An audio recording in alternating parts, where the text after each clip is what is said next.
That's about as complicated a forearm milling as I've ever seen or done. It's well built, it's well made, it's secure. They've got a little T mill right there. A little block sits sideways and a bolt comes through the back and fastens, and it draws this thing in tight. It's really well thought out. But this was so thin between the inside of all this milling and the bottom of the stock, so thin, they didn't really have any choice but to mill it well and make it snug, because well, obviously it's a thin stock. That's where it broke, right in this thin part. You can see there's just not a whole lot left in there.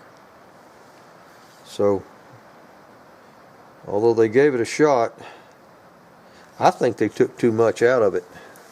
There's no reason that they should have taken, oh, you can see this, right in here is really wide. They milled out a bunch. And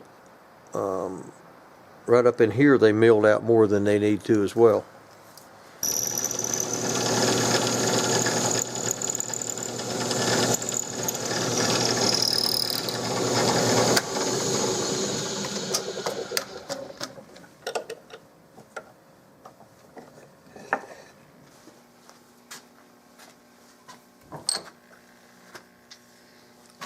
Alright, I have cut the thickness of this down. I'm just duplicated this other one. I left it a little tiny bit thicker all the way around for sanding and like that. But I just took put me a mark down the edge of this and put it on a bandsaw and just cut that off with a bandsaw. Took this part off.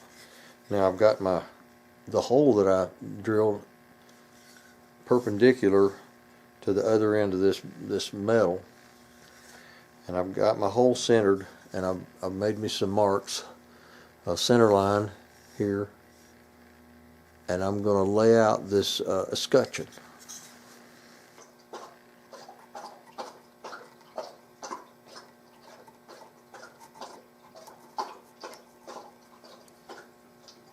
Now, because a pencil mark, the pencil has a certain thickness to it, that pencil mark is outside that line. So when I start milling this out, I'm going to leave that pencil mark. Most metal, including this one, has got a little bit of a taper down. So when you start marking this out, the top edge is going to be a little bit proud of the bottom because of that taper.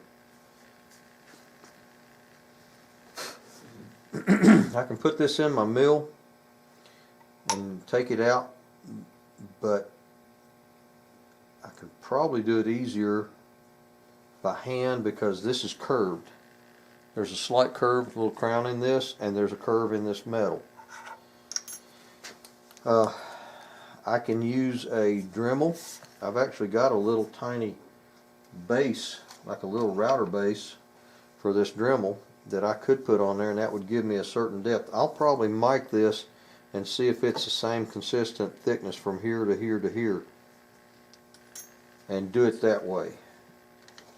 It can be done with any number of tools, whatever you're most comfortable with, but I have, like I said a while ago, I've bandsawed this to that contour. Then I've sanded this with a block, and I'm sorry I forgot to turn the video recorder on, but you didn't miss anything. Sanding's pretty boring anyway.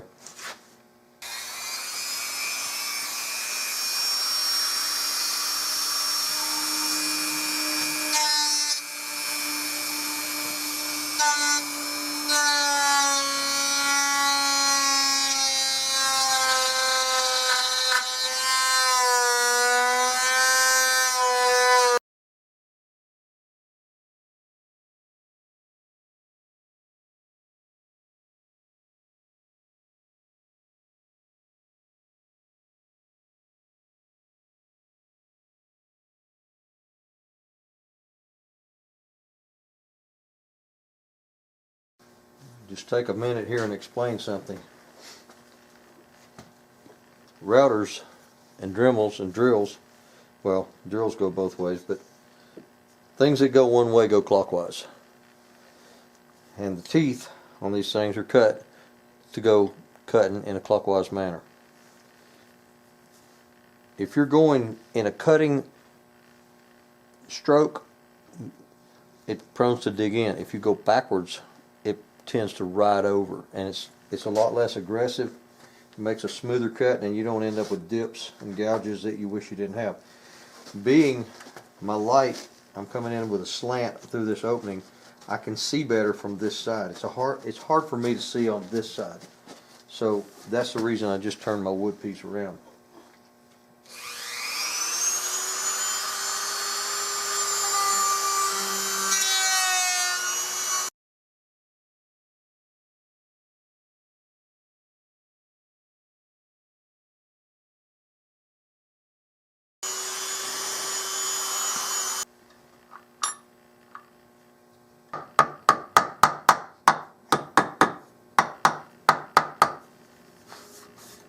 Because I've got this screw hole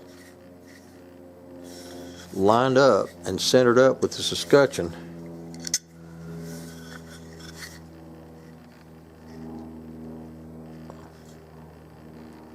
now I can drill that screw hole. And you can do that with just something as simple as a Dremel.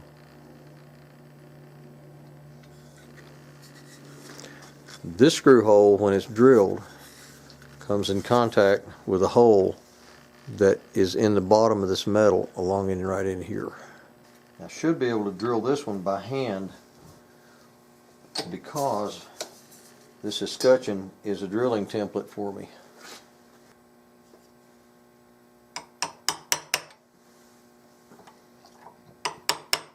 Right there.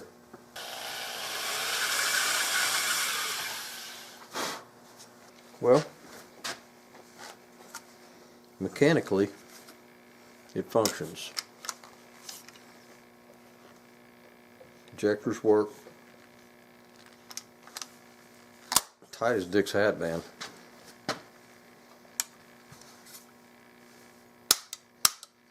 Both barrels fire. Ejectors come out on time, like they're supposed to. The escutcheon is in, it's at level. Now I've just got to do the final shaping. I don't think they're going to like the square version,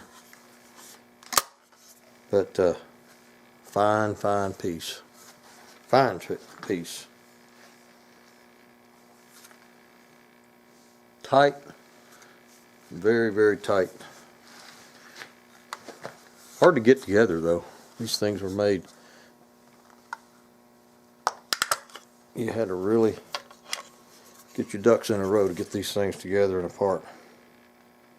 Part of it is the massive spring behind these ejectors. They, I don't know what they were thinking, but they are nice once they work. Alright, I've got this thing fitted and I put some epoxy. I epoxy between wood and metal everywhere there's fasteners. In other words, not between the barrels and the edge of the wood, inside the wood, but where there's fasteners, where this is screwed onto here, where this is screwed into here, I epoxy it because it keeps water and oil out of those recesses and those ends between this the metal and the end of the wood here. I always just seal that up with epoxy.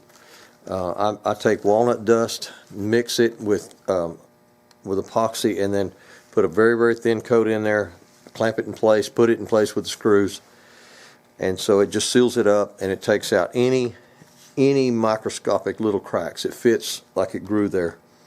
Alright, I've got that done and I've put some tape around this to protect it, and I'm going to start shaping the outside of this. It's functional, it works, it breaks down, the ejectors work, it caulks. I can't do that with these blocks taped to it, but these blocks are something I can put my clamp on my vise, set it in my vise so I can work on this.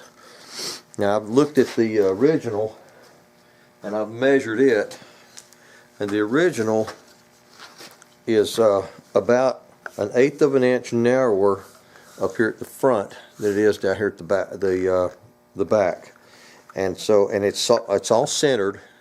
Everything's equidistant. The reveal on both sides of this barrel are the same, and so I'm going to start doing the cosmetic part of it. I'm going to be using draw knives, spoke shave, files, rasp, everything, the whole arsenal. You can't just put you got to be careful what you just set in your vise, because you can squish things. A shotgun barrel especially, you never want to put a shotgun barrel in a vise. You can smash it flat in a heartbeat and never even realize you've done it. I may just take it out of here and just shave the sides down with a jointer and then put it back on. If I take it down to a mark, if I make a mark, I can shave it down to the mark and be good. It's got to go about 1/8 in the front and about 1/16 in the back. Now, I will measure this before I carry on, but that's what's called a swag mark. Swag is a scientific term, if you know what that is.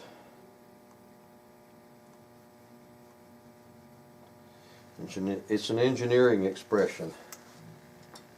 You may Google it if you want to. Alright, I just narrowed this down on a jointer. I took about 1/16 off the back and about 1/8 off the front, and I had made some marks. I left my marks. You can see where I planed, or it's not a planer, it's a jointer, but I see that mark. I left it there on both sides so that that'll give me room to sand. There's a pencil mark right there, and I left about the thickness of the pencil mark, because you always have to leave room to sand. You can always make it smaller. It's kind of hard to add to it. Now I've got to take off about 1/8 of an inch off the top of these barrels. Nothing at the back to 1/8 at the front. Where I got that 1/8 of an inch is comparing it to the original. It's really nice to have the original. Many times I don't. I'll need to leave that 1/8 of an inch mark too.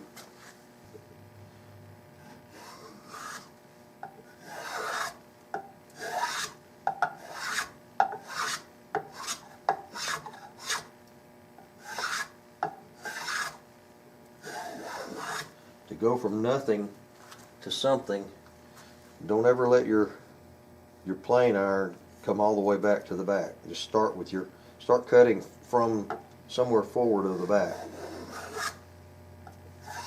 and then reduce that space a little bit at a time.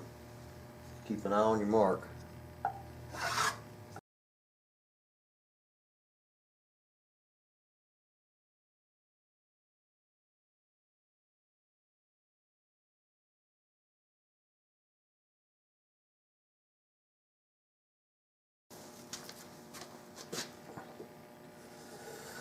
This rounds over to nearly a knife edge on top.